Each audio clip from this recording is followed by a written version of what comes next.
शेंगदाणं शेतात टोकायचं म्हटलं की असं मोठं मोठं दाणं काढायला लागतात. असं बारीक काढलं की बारीकच वेल जलाम. शेंगाचं बी रानात टोकायचं चालू आहे.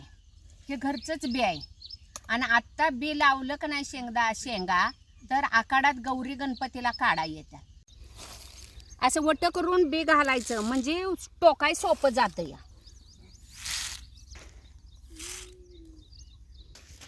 इथं ड्रिपचं पाणी पडतंय का नाही तिथं इथं आघऱ्या अशा मारायला लागतात शेंगदाणे टोकायला. 2-2 शेंगदाणं आघरीत टाकायचं असं आणि ह्याला मुजवून बंद करा. वरच्या साईडला घेवडा आहे. आता ही बांधावर आंबा आहे ती. आणि आता इकडं सगळ्या का नाही 1-1.5 एकर शेंग केल्या. आणि भुंड्यावर शेंगा आहेत ना आता मध्ये ऊस लावायचा आहे. हे ड्रिप टाकून भुंड्यावर शेंगा टोका लागून. आता गौरी गणपतीला ह्याच्यात 25 ते 30 पोती शेंगा निघते आल्या.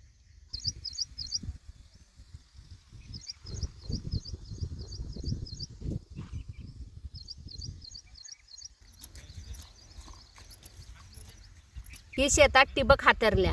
आता ह्या टिबकला होल आहेत का नाही ह्यातनं पाणी पडतंय आणि मग ही शेंगाची तिगड केल्या अशी पाणी सगळीकडे पोचतंय त्या ठेंबानं. आता शेतात लावून झाल्यात आणि उन्हाळ्याचं शेवट आणि पावसाळ्याच्या सुरुवातीला का नाही शेवग्याच्या झाडासने नवीन पालवी येत्या आणि कवळ्या कवळ्या पानाची भाजी लई चांगली लागते. आता जरा कवळी कवळी पानाची भाजी तोडून घेतो.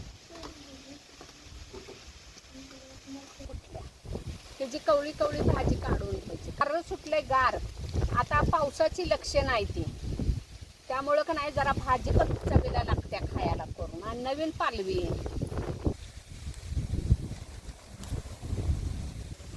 सगळ्या भाज्यात पौष्टिक म्हणजे शेवग्याची भाजी असते. वर्षभर झाडाला भाजी असत्या पण ह्या वेळेला का नाही ह्या महिन्यात पालवी नवीन असते का नाही त्यानं चव जरा वेगळी लागत्या. चवीला चांगली लागत्या भाजी. शेवग्याची पानं तोडून आणल्यात भाजी करायला आणि त्याच्याबरोबर खायला काळ्या पावट्याची डाळ करून का नाही अशी रबरबीत आमटी करायची म्हणजे चवीला चांगला. ही कवळी कवळी भाजी घेतली. ही गेल्या वर्षी काळं पावटं शेतात लावलं होतं आणि ह्याला श्रावण घेवडा पण म्हणतात. आम्ही ह्याला काळा पावटा म्हणतो. आता लावलं का नाही गवर गणपतीत खायला येतात. आता गवर गणपतीत ही जी उसळ धपाट्याचा निवद गौरीला आमच्यात असतो या आणि त्यावेळेला आलं की मग थोडं घरात पण खातोय आणि असं म्हणजे वाळल्या शेंगा की वाळवून त्याचं बी तयार करून असं राखत घालून ठेवतात म्हणजे पुढच्या वर्षी आणि बी येते. त्याची पावसाळ्यात का नाही उसळ आमटी खायला लई चांगली लागते गरम गरम लसूण जास्त घालून. आता ह्यातलं थोडं पावटं घ्यायचं आणि तव्यात भाजायचं आमटी करायला. एवढं जर घेतलं तर 4-5 माणसांनी ही पुरतं. या त्याची डाळ करायची. पहिला भाजून घेतल्याशिवाय ही जी आमटी करायला येत नाही म्हणून तव्यात चटचट भाजून घ्यायचं.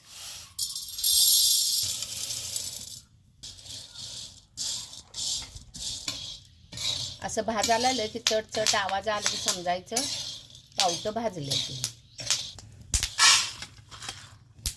तुम्हाला जेवढी आमटी करायची का नाही त्याच्यापेक्षा जरा जास्त पाणी ठेवायचं आणि उकळी आल्याशिवाय डाळ टाकायची नाही. मग उकळी पाण्याला आली की लवकर डाळ शिजते. ही पावटं भाजलेलं हे असे डाळी जात्यावर करून घ्यायच्या. नसल्या तर मिक्सरला 1-2 येडं काढलं की असं होतं या.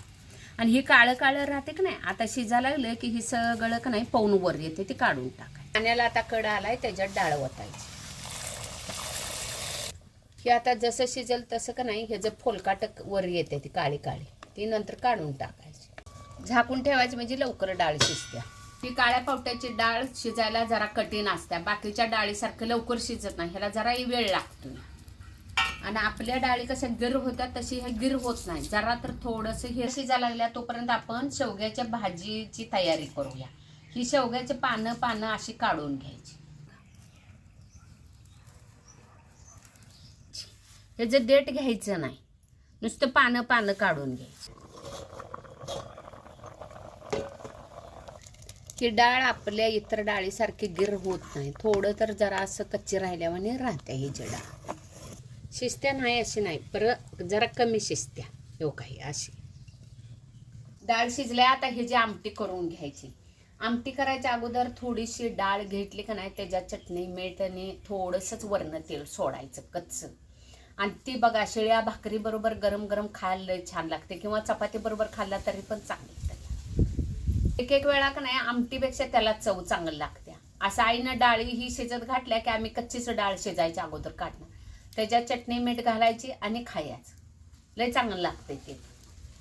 एक पळी तेल टाकलंय, थोडीशी मोहरी टाकायची, थोडंसं जिरं आणि हे लसूण जरा जास्तच घालायचं. आमचा कोल्हापुरी कांदा लसूण मसाला एक पळी. डाळ ह्याच्यात ओतून घेऊया.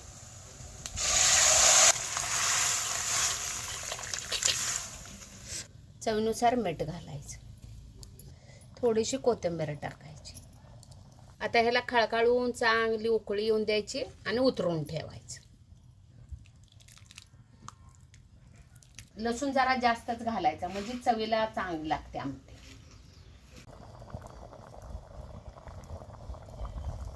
तुम्हाला पाहिजे पातळ तर अजून थोडंसं पाणी घाला. मी आता हे रबरबीत ठेवल्या.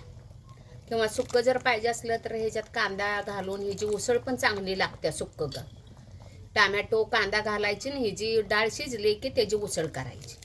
थोडासा लसूण टाकायचा, 1-4 हिरव्या मिरच्या आणि एक बारीक चिरलेला कांदा. तेलात कांदा चांगला लाल होईपर्यंत भाजायचा. भाजी धुवून घेतल्या, आता ह्याच्यातले काढून टाकायचे.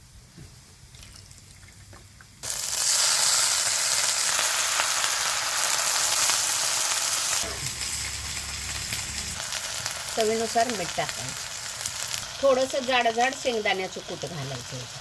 लई पण बारीक घालायचं, लई पण कूट घालायचं नाही भाजीत, नाहीतर सगळं शेंगदाण्याचा कालाच होतो भाजी. थोडंसं पाणी घालायचं ह्याच्यात, लई पण घालायचं. आता झाकून ठेवू. भाजी शिजल्या का बघूया. भाजी आता शिजल्या. अशी भाजी मऊ शिजवून घ्यायची. हो काही व्यवस्थित भाजी शिजायची. शेवग्याची भाजी शिजायला जरा वेळ लागतो या.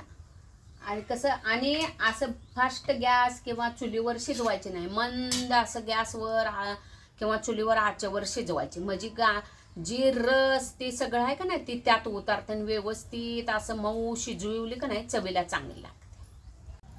ही काळ्या पावट्याची आमटी आणि ही शेवग्याच्या पालाची भाजी.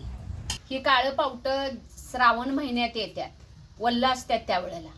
आणि जेवढं वल्ल चवीला लागतात का नाही तसंच वाळल्याला पण चवीला लागतात. आपण डाळ करतोय किंवा अखंड काळं पावटं रात्रीचं भिजत घालायचं आणि सकाळी त्याची भाजी करायची, ती पण चवीला चांगली लागते. असं डाळीची आमटी आणि ते अखंड पावट्याचं भिजवलेली उसळ तशी पण चांगली लागते. आता वेगवेगळे बंदरी आल्या, देशी आल्यात, पर देशीला लई चव असत्या आणि जास्त करून देशीच घ्यायचं म्हणजे चवीला.